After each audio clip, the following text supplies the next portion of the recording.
प्रथम कृतज्ञता ज्ञापन करुच्ची। विजय जनता माननीय मुख्यमंत्री गोटे एजेंडा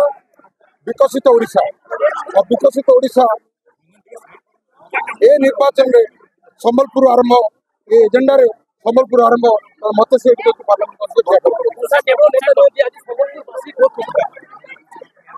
पाद तले संबलपुर बासी पाद तले शह शह नमन हजार हजार जनता जो भाया स्नेह देती मत लगुच जमी मो घरे मुठे लुहा एमती भल पाए मुझे भावी बहुत कृतज्ञ मो भाई मान बहुत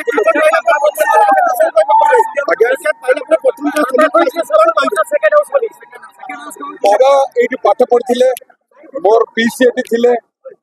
ये संबलपुर माटी सहित बाबा 70 वर्ष 60 वर्ष संपर्क आज मत लगुच मो घरे मुठे आई टिकेट माननीय मुख्यमंत्री बहुत बहुत धन्यवाद दूसरी मत से योग्य विवेचित कर संबलपुरवासी भरोसा कर माननीय मुख्यमंत्री जो निष्पत्ति को सम्मान जन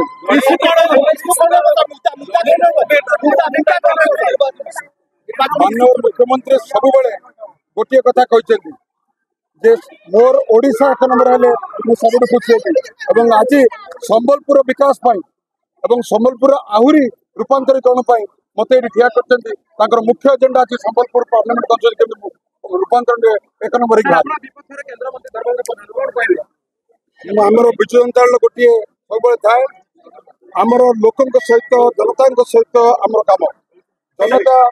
निष्पत्ति ने किए माननीय मुख्यमंत्री सहित 5 थर ठिया से माननीय मुख्यमंत्री ठिया तेणुक सामने किए ठिया से कथा के डिसाइड करने कि भावी ना माननीय मुख्यमंत्री जहाँ निष्पत्ति नी ओडावासी विशेषकर संबलपुरवासी सब सम्मान करते